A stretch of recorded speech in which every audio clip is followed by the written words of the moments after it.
Yeah, I was thrilled to see that. So that up 6 to 10%.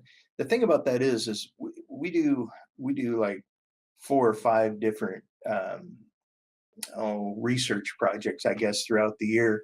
The electronic systems outlook we do twice a year, which is where we try to project what things are going to look like for the next 3 years. And this 6 to 10%, that's exactly what the forecasts look like in terms of coming off of the drawing tables from architects and engineers and the consultants in our industry and so on. So when we're looking at how good is the new construction, the renovation, and then how does that translate to what people's backlogs are looking like? Our backlog's been up significantly this last year, and so when we look at all that, this is spot on to what we're seeing right here.